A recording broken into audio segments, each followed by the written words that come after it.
రాబోయే రోజుల్లో తెలంగాణలో బీఆర్ఎస్ పాత టీఆర్ఎస్ పార్టీలో విపరీతమైనటువంటి మార్పులు జరగబోతూ ఉన్నాయండి.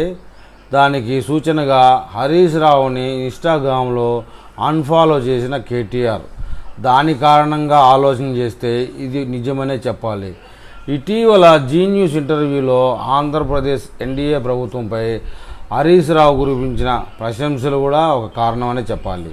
కళ్యాణ్ రామ్ అనే వ్యక్తి ద్వారా కూడా ఏపీ సీఎం చంద్రబాబుని కలవడానికి హరీష్ రావు విపరీతమైనటువంటి ప్రయత్నాలు చేశారు. టీఆర్ఎస్ పాత పేరుని ఒక పార్టీగా ఇతను తీసుకొని ఎన్నికల సంఘాన్ని టీఆర్ఎస్ అనే పాత పేరుని ఇతను వెనక్కి తీసుకొని పార్టీ నిర్మించాలనే ఉద్దేశంలో ఉన్నట్టు కూడా ఒక సమాచారం. ఎన్నికల సంఘాన్ని అయితే ఈ విషయంలో ఆశ్రయించే ప్రయత్నం చేస్తూ ఉన్నారని బోగట్ట. ఈ నెల కేసీఆర్ అమెరికా పర్యటన సందర్భంగా బీఆర్ఎస్ పార్టీలో ఖచ్చితంగా ముసలం చోటు చేసుకోవడం నిజమని చెప్తున్నారు.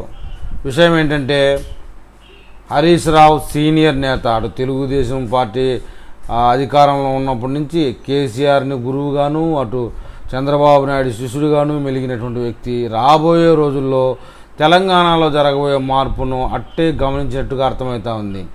విషయం ఏంటంటే కాంగ్రెస్ ప్రభుత్వం పల్చనవుతూ ఉంది తెలంగాణలో, అట్లని బీఆర్ఎస్ పుంజుకోవడం లేదు.